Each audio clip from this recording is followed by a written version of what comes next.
ಸರ್ವಾಲಂಕಾರಭೂಷಿತ. ಹರಿ ಓಂ. ಶ್ರೀಬಾಲ YouTube ವಾಹಿನಿಗೆ ತಮ್ಮೆಲ್ಲರಿಗೂ ಸ್ವಾಗತ. ಆಫ್ಟರ್ ಲಾಂಗ್ ಟೈಮ್ ಇವತ್ತೊಂದು ವ್ಲಾಗ್ ಹಾಕೋಣ ಅಂತ. ಮಳೆಗಾಲ ಸ್ಟಾರ್ಟ್ ಆಗಿದೆ ಅಲ್ಲ, ತುಂಬ ಚೆನ್ನಾಗಿ ಮಳೆ ಆಗ್ತಾ ಇದೆ. ಇವತ್ತೊಂದು ಕಡೆ ಹೊರಟಿದ್ವಿ, ಇಲ್ಲೇ ನಮ್ಮೂರಿನಲ್ಲಿರೋ ದೇವಸ್ಥಾನಕ್ಕೆ. ಅಲ್ಲಿ ಅರ್ಚಕರಿಗೆ ಅಶೌಚ ಬಂದಿದ್ದರಿಂದ ನಮ್ಮ ತಂದೆಯವರಿಗೆ ಪೂಜೆಗೆ ಅಂತ ಹೇಳಿದರು.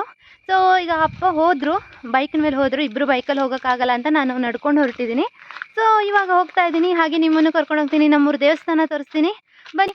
So welcome back to Shribala YouTube ಚಾನಲ್ಗೆ ಸಬ್ಸ್ಕ್ರೈಬ್ ಆಗಿಲ್ಲ ಅಂತಂದರೆ ದಯವಿಟ್ಟು ಸಬ್ಸ್ಕ್ರೈಬ್ ಆಗೋದನ್ನು ಮರಿಬೇಡಿ.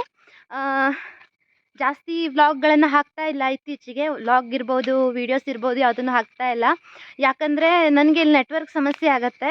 ಸೊ ವೀಡಿಯೋ ಮಾಡಿರೋದನ್ನೆಲ್ಲ ಹಾಕೋಕ್ಕಾಗಲ್ಲ. ಹಾಗಾಗಿ ತುಂಬ ಕಡಿಮೆ ಆಗಿದೆ ವೀಡಿಯೋ ಮಾಡೋದು.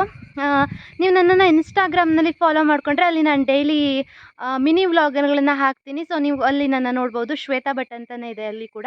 ಸೊ ಫಾಲೋ ಮಾಡ್ಕೊಳ್ಳಿ ಅಂತ ಹೇಳ್ತಾ, ನೋಡಿ ನಮ್ಮ ಕಡೆ ರೋಡ್ ಹೇಗಾಗಿದೆ ಅಂತ.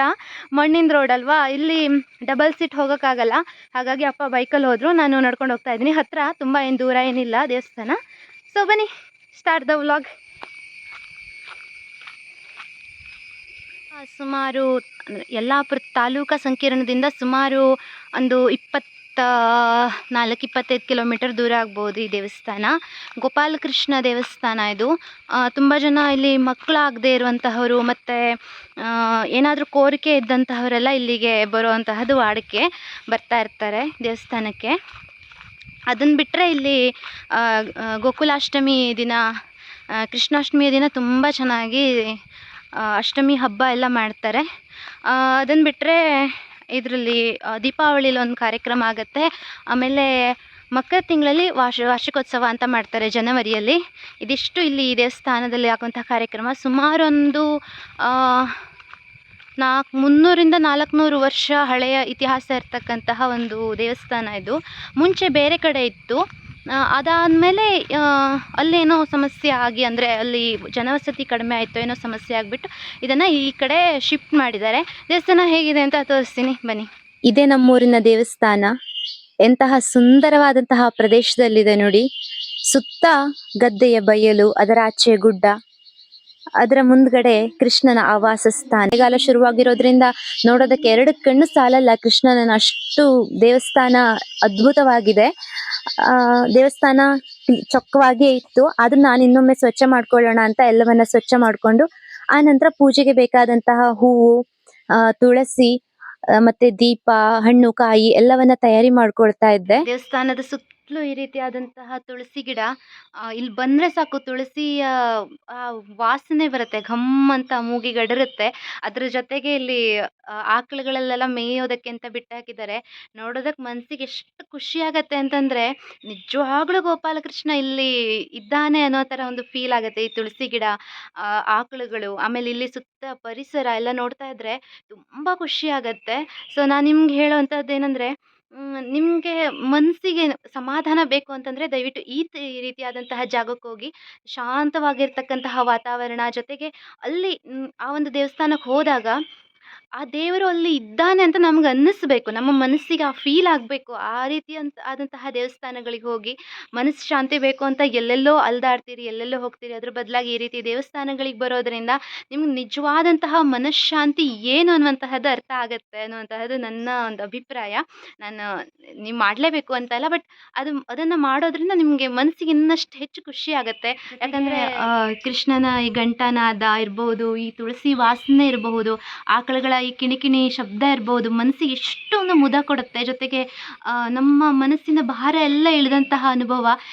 ಕೃಷ್ಣನ ಮೂರ್ತಿ ಅಂತೂ ಅದು ಎಷ್ಟು ಅಪರೂಪವಾದಂತಹ ಮೂರ್ತಿ, ಮತ್ತು ಬಹಳ ಪ್ರಾಚೀನವಾಗಿ ಆದಂತಹ ಮೂರ್ತಿನೂ ಆಗಿರೋದ್ರಿಂದ ಮನಸ್ಸಿಗೆ ತುಂಬ ಖುಷಿ ಕೊಡುತ್ತೆ. ಒಂದು ಪುಟ್ಟ ದೀಪವನ್ನು ಹಚ್ಚಿ ಒಂದು 10 ನಿಮಿಷ ಇಲ್ಲಿ ಕಾಲ ಕಳೆದು ಸುತ್ತ ಎಲ್ಲ ನೋಡ್ಕೊಂಡು, ಈ ಹಸಿರನ್ನು ನೋಡಿಕೊಂಡು ಹೋಗೋದ್ರಿಂದ ಮನಸ್ಸಿನ ಎಷ್ಟೋ ಭಾರ ಇಳಿಯುತ್ತೆ, ಜೊತೆಗೆ ಎಷ್ಟೋ ಕರ್ಮಗಳು ಕಳೆಯುತ್ತೆ.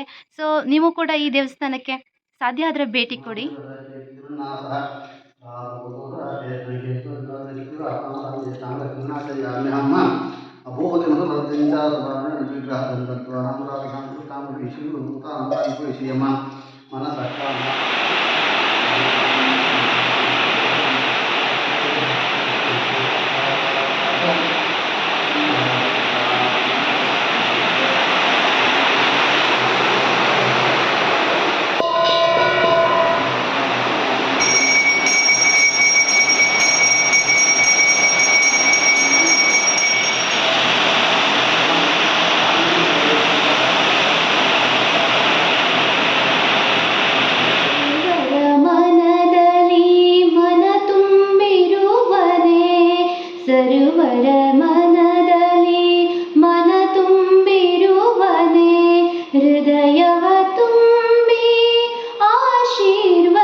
जय गोविंद ತುಂಗಾ ವಿಹಾರಿ ಜಯ ಜಯ ಕೃಷ್ಣ ಮುಕುಂದ ಮುರಾರಿ. ನಮಗೆ ಈ ಒಂದು ಪೂಜೆಯ ಭಾಗ್ಯ ಸಿಕ್ಕಿದ್ದಂಥದ್ದು ಬಹಳ ಅಂದರೆ ಬಹಳ ಅಚಾನಕ್ಕಾಗಿ ಸಿಕ್ಕಿದ್ದಂಥದ್ದು. ನನಗೆ ಗೊತ್ತೇ ಇರಲಿಲ್ಲ. ಅಪ್ಪ ಬೆಳಗ್ಗೆ ಹೇಳಿದ್ರು ಇವತ್ತು ನಮ್ಮ ಪಾಳಿ ಅಂತೆ ಅಂತ. ನಂಗಂತೂ ತುಂಬ ಖುಷಿ ಆಯಿತು. ಮತ್ತೆ ನಾನು ಬರ್ತೀನಿ ಅಂತ ಹೇಳಿದೆ. ಯಾಕಂದ್ರೆ ದೇವಸ್ಥಾನ ಅಂತಂದ್ರೆ ನನ್ನ ಕಾಲು ಯಾವಾಗಲೂ ಮುಂದೆ ಇರುತ್ತೆ ಹೋಗೋದಕ್ಕೆ. ಹಾಗಾಗಿ ಹೊರಟು ಬಂದ್ಬಿಟ್ಟೆ. ಮತ್ತೆ ಈ ರೀತಿಯಾದಂತಹ ಪೂಜೆಗೆ ತಯಾರಿ ಮಾಡಿಕೊಡುವಂತಹದ್ದು, ಇಲ್ಲಿ ಚೊಕ್ಕ ಮಾಡುವಂತಹದ್ದು, ಆಮೇಲೆ ಇಷ್ಟು ಹತ್ತಿರ ಕುಳಿತು ದೇವರನ್ನ ಕಾಣುವಂತಹದ್ದು, ಇದು ಎಲ್ಲ ಸಮಯದಲ್ಲೂ ಎಲ್ಲರಿಗೂ ಸಿಗುವಂತಹದ್ದಲ್ಲ. ಒಂದು ಕ್ಷೇತ್ರದಲ್ಲಿ ಒಂದು ಪೂಜೆ ಸಲ್ಲಿಸೋದಕ್ಕೆ ಎಷ್ಟೋ ವರ್ಷಗಳ ಕಾಲ ಕಾಯ್ತಾ ಇರುವಂತಹದ್ದಿದೆ. ಒಂದು ದಿನಕ್ಕಾದ್ರೂ ಆ ಜಗನ್ನಾಥನ ಪೂಜೆ ಮಾಡುವಂತಹ ಅವಕಾಶ ನಮ್ಮ ಪಾಲಿಗೆ ಸಿಗ್ತಲ್ಲ. ಸೊ ತುಂಬ ಖುಷಿ ಆಯಿತು. ಸೊ ಒಂಥರ ನೆಮ್ಮದಿ. ಇವಾಗ ಹೊರಟ್ವಿ, 12:15 ಆಗ್ತಾ ಇದೆ ಈಗ. ಸೊ ಅಪ್ಪ ಕೂಡ ಬರ್ತಾ ಇದ್ದಾರೆ. ನನಗೆ ಬೈಕಲ್ಲಿ ಹೋಗೋಕ್ಕಾಗಲ್ಲ, ಯಾಕಂದರೆ ಮಳೆ ಇದೆ, ಇವಾಗ ಬಿಸಿಲಿದೆ, ಮಳೆ ಬರ್ತಾ ಇದೆ. ನಾನಲ್ಲಿಂದ ಮರಳಿ ಬರುವಾಗ ಮಾಸ್ತಿ ಮನೆಯ ಪೂಜೆ ನಡೀತಾ ಇತ್ತು. ಇನ್ನೇನು ಮಂಗಳಾರತಿ ಸಮಯ ಸನ್ನಿಹಿತವಾಗಿದ್ದರಿಂದ ಅಲ್ಲಿಯೇ ನಿಂತ್ಕೊಂಡೆ. ಈ ಮಾಸ್ತಿ ಮನೆಯ ಹಬ್ಬವನ್ನ ನಾನು ನೋಡಿರ್ಲಿಲ್ಲ ಇವತ್ತಿನ ತನಕ. ಇವತ್ತು ಅದನ್ನು ಸಹ ಕಣ್ತುಂಬಿಕೊಳ್ಳುವಂತಹ ಭಾಗ್ಯ ಸಿಕ್ತು. ಸುತ್ತ ಸುಮಾರು ಮನೆಯವರೆಲ್ಲ ಇಲ್ಲಿ ಹಣ್ಣು ಕಾಯಿ ಮಾಡಿಸ್ಕೊಂಡು ಹೋಗ್ತಾರೆ. ಯಾಕಂದ್ರೆ ಇದೇ ದಾರಿಯಿಂದ ಓಡಾಡಬೇಕಾದಂತಹ ಸಂದರ್ಭದಲ್ಲಿ ಯಾವುದೇ ರೀತಿಯಾದಂತಹ ಸಮಸ್ಯೆಗಳು ಬಾರದೇ ಇರಲಿ ಅಂತ ಒಂದು ಉದ್ದೇಶ ಆದ್ರೆ, ಇನ್ನೊಂದು ನಮ್ಮ ಬೆಳೆಗಳಿಗೆ, ನಮ್ಮ ಸುತ್ತಮುತ್ತಲೇ ಇರ್ತಕ್ಕಂತಹ ಎಲ್ಲ ಜಮೀನುಗಳಿಗೆ ಯಾವುದೇ ರೀತಿಯಾದಂತಹ ಬಾಧೆಗಳು ಬರದೇ ಇರಲಿ ಅಂತ ಈ ಒಂದು ಸಂದರ್ಭದಲ್ಲಿ, ಅಂದ್ರೆ ಈಗ ಮಳೆಗಾಲ ಪ್ರಾರಂಭವಾಗುವಂತಹದ್ದು, ಎಲ್ಲ ಬೆಳೆಗಳಿಗೆ ಇದು ಆದಿ ಮೂಲ ಅಲ್ವಾ. ಇನ್ನು ಮುಂದೆ ಭತ್ತ ಇರಬಹುದು, ಅಡಿಕೆ ಇರಬಹುದು, ತೆಂಗಿರಬಹುದು, ಎಲ್ಲದು ಈಗ ಹೂವಾಗಿ ಕಾಯಾಗಿ ಇನ್ನು ಮುಂದೆ ಬೆಳೆಯುವಂತಹದ್ದು. ಹಾಗಾಗಿ ಅದು ಯಾವ ಬೆಳೆಗಳಿಗೂ ಯಾವುದೇ ರೀತಿಯಾದಂತಹ ಬಾಧೆಗಳು ಬಾರದೇ ಇರಲಿ ಅಂತ ಈ ಮಾಸ್ತಿ ಹಬ್ಬವನ್ನ ಮಾಡುವಂತಹದ್ದು. ಅದನ್ನು ಕೂಡ ಇವತ್ತು ಕಣ್ತುಂಬಿಕೊಳ್ಳುವಂತಹ ಭಾಗ್ಯ ನನಗೆ ಸಿಕ್ತು. ಇವತ್ತು ಅಲ್ಲಿ ಮಾಸ್ತಿ ಮನೆ ಪೂಜೆ ಇರೋದು ಗೊತ್ತಿಲ್ಲ. ಹೋಗುವಾಗ ನೋಡಿದ್ದೆ ಅಲ್ಲಿ ಇದನ್ನ ಕಟ್ತಾ ಇದ್ರು. ಸೊ ವಾಪಸ್ ಬರೋ ಹೊತ್ತಿಗೆ ಸರಿಯಾಗಿ ಅದೇ ಸಮಯಕ್ಕೆ ಪೂಜೆ ಆಗ್ತಾ ಇತ್ತು. ಪ್ರಸಾದ ಕೂಡ ಸಿಕ್ತು. ಹೇಗೆ ನನ್ನ ಪಾಲಿಗೆ ಅಂತ ಈ ಪ್ರಸಾದ ದೇವಿ ಎತ್ತಿಟ್ಟಿದ್ಲೇನೋ ಅನ್ನೋ ಥರ ಅನ್ನಿಸ್ತು, ನನಗೆ ಫೀಲ್ ಆಯಿತು. ಅದಕ್ಕೆ ಹೇಳೋದು ಅಂತ ಅಂದ್ಕೊಳ್ತೀನಿ, ನಮ್ಮ ಪಾಲಿಗೆ ಅಂತ ಏನಿರುತ್ತೋ ಅದು ನಮಗೆ ಸಿಕ್ಕೇ ಸಿಗತ್ತೆ ಅಲ್ವಾ. ಅದು ಪ್ರಸಾದ ಇರಬಹುದು, ಜೀವನ ಇರಬಹುದು, ಏನೇ ಇರಬಹುದು, ನಮಗೆ ಅಂತ ಬರೆದಿದ್ರೆ ನಾವು ಆ ಒಂದು ಸಮಯಕ್ಕೆ, ಆ ಒಂದು ಕ್ಷಣಕ್ಕೆ ಅಲ್ಲಿ ಹೋಗಿರ್ತೀವಿ, ಅಲ್ಲಿ ತಲುಪಿರ್ತೀವಿ. ಆ ಕ್ಷಣವನ್ನು ನಮ್ಮದಾಗಿಸಿಕೊಳ್ಳುವಂತಹ ಒಂದು ಸಮಯ ನಮ್ಮ ಪಾಲಿಗೆ ಬಂದ್ಬಿಡತ್ತೆ. ನಾವು ಅನಿವಾರ್ಯತೆಯೋ ಅಥವಾ ಅಚಾನಕ್ಕಾಗಿಯೋ ನಾವು ಅಲ್ಲಿಗೆ ತಲುಪ್ತೀವಿ ಅನ್ನೋಂತಹದ್ದು ನನಗೆ ಇವತ್ತು ಫೀಲ್ ಆಯಿತು. ಸುಮಾರು ಸಲ ಈ ಥರ ಆಗಿದೆ. ಮತ್ತು ಈ ಥರ ಎಕ್ಸ್ಪೆಕ್ಟ್ ಮಾಡದೆ ಏನಾದರೂ ಪ್ರಸಾದ ಈ ಥರ ಎಲ್ಲ ಸಿಕ್ಕಿದ್ರೆ ಜೀವನದಲ್ಲಿ ಶುಭ ಸೂಚಕ ಅಂತ ಹೇಳ್ತಾರೆ. ಏನೇ ನಡೆದ್ರು ಅದು ಆ ದೇವಿಯ ಪ್ರಸಾದ. ಅದು ನನ್ನ ಬದುಕಿನಲ್ಲಿ ಏನೇ ನಡೆದ್ರೂ ಅದು ದೇವರ ಪ್ರಸಾದ ಅಂತ ನಂಬ್ತೀನಿ. ಹಾಗಾಗಿ ನೋಡೋಣ ಮುಂದಿನ ದಿನಗಳಲ್ಲಿ ಏನಾಗುತ್ತೆ ಅಂತ.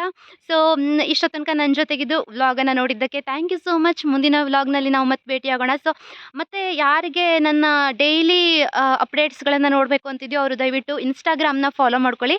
ಇನ್ಸ್ಟಾಗ್ರಾಮ್ನಲ್ಲಿ ಶ್ವೇತಾ ಭಟ್ ಅಂತ ಇದೆ. ಲಿಂಕನ್ನು ನಾನು ಡಿಸ್ಕ್ರಿಪ್ಷನಲ್ಲಿ ಹಾಕಿರ್ತೀನಿ. Okay, thank you so much. ಮುಂದಿನ ವೀಡಿಯೋದಲ್ಲಿ ನಾವು ಮತ್ತೆ ಸಿಗೋಣ. ಬಾಯ್ ಬಾಯ್. ಸಬ್ಸ್ಕ್ರೈಬ್ ಮಾಡ್ಕೊಳ್ಳೋದನ್ನು ಮರಿಬೇಡಿ.